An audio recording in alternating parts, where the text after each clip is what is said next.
Hi everyone, welcome to another edition of Coffee with Father James. Nice hot warming coffee. Well, I'm coming to you from outside the St. Anthony's location. We were going to go in, but I can't remember the code for the alarm, and I've set it off before. So I'm standing outside in this little warm nook because there's a pretty cutting wind, which is actually quite an appropriate place to start, because I'm standing beside the bucket or the container for Operation Warm. If you can see this, it's got our Lady of Guadalupe logo on it.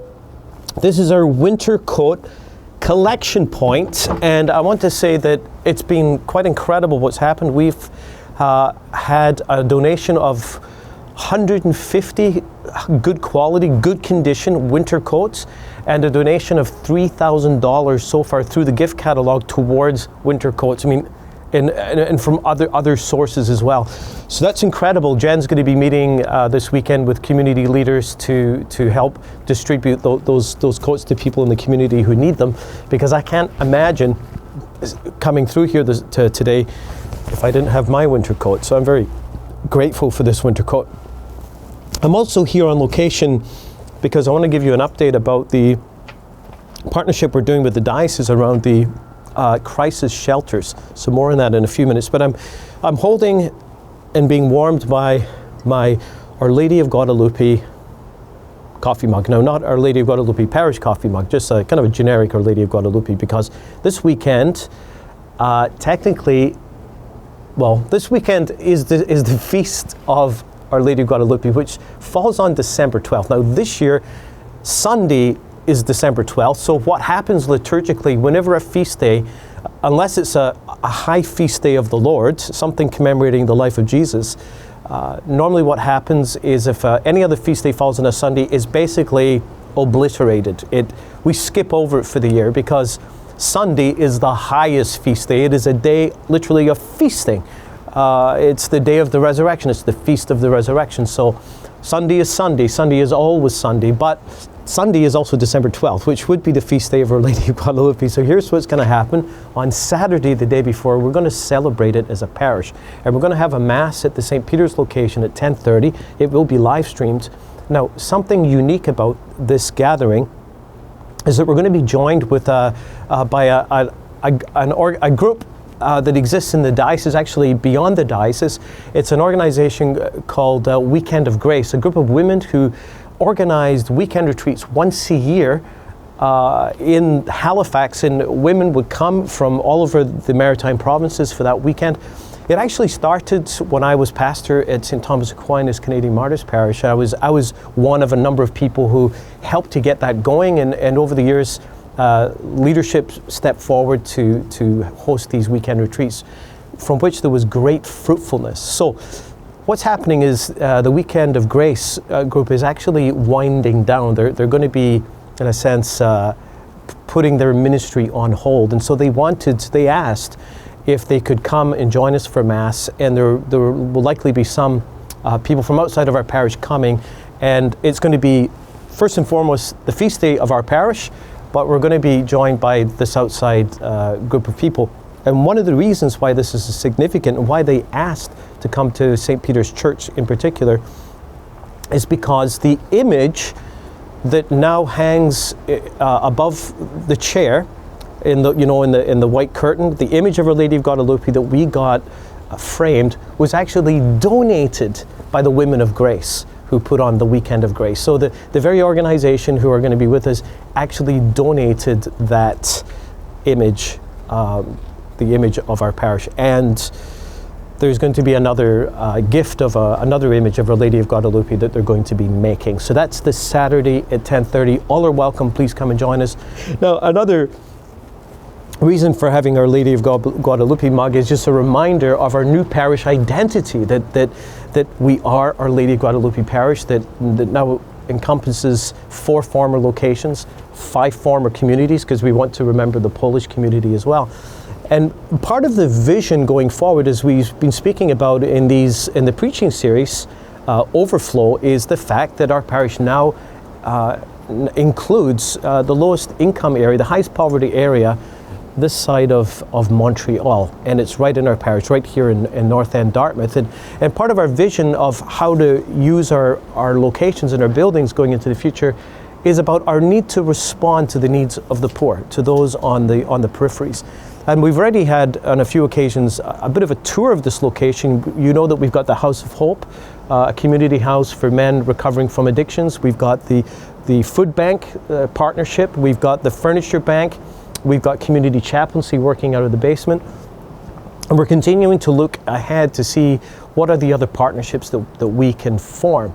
And this was also an opportunity when the Archdiocese asked us to consider temporary housing, and I want to make a distinction between crisis temporary housing and the question of affordable housing, which is also a conversation that we're involved in. But the Archdiocese asked us basically, how do we get people off the streets? The diocese had meetings with the city, and they got permits for 20 of these shelters. And what has been built, and this is what I'm going to show you. In fact, let's walk over there now. You can see they're actually bigger than the original tiny shelters that was the initial idea. Part of the downside of the tiny shelters was that they were pretty close to miserable. It was not very good, whereas this is a very different thing completely. It's much more durable, much more humane, I think. We'll go in again this time, and I'll try not to let the window push. The chain's coming. Oh, good, the chain is coming. Well, look at this. This is pretty cool. It's the heating unit. There's places to charge cell phone, a USB light, and it has a degree of insulation. There will be a porta potty on site to serve the 3 units, and we have, of course, next door we have the food bank. Also, we have some of the other services close by for showers and laundry facility as well. So. Yeah, it's a great initiative. The Archdiocese actually is covering the initial cost of construction. Each of these units was $11,000 to construct, and there's going to be 3 of them on location here. The hope is that there will be people off the streets into these emergency shelters before Christmas. And they are our guests as a parish. They are our guests. There's going to be 20 of these units going up in 8 locations across our archdiocese. As I said, the diocese is paying the initial construction fee.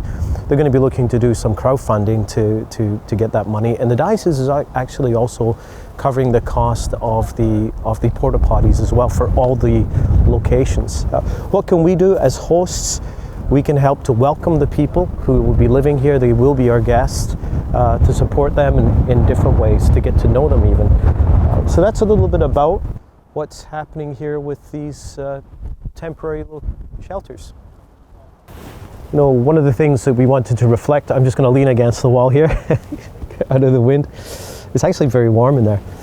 One of the things that we wanted to reflect on in the preaching series this Advent is the need for visible signs of charity. You know, Jesus said 2 things. He said, don't do your works to be seen by others so that people praise you. Do them in secret.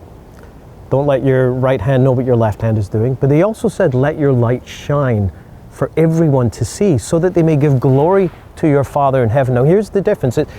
It's not ultimately about whether what we do as a community of faith is seen or not seen. The question is, whose glory? Are we doing it for our own glory or the glory of God? And charitable works can be done for selfish reasons. We want to be doing things for the glory of God, and because the church needs to be doing visible signs, especially in this day and age when there's a tendency in our culture to focus on our failures as a church, historical failures and faults, which are very, very real. So we need to balance out the story. You know, I think of the work of St. Vincent de Paul in our parish, in so many parishes together, and the immense amount of work that they do in this city. It is enormous, and most of it, almost all of it, is hidden. It's done in secret, which is a beautiful thing. It's beautiful.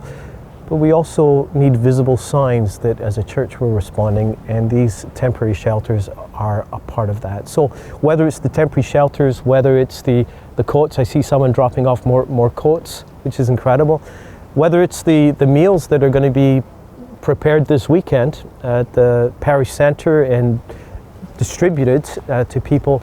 We have an incredible parish doing incredible things, and I want to thank all of you for responding. Thank you for responding to the gift catalogue.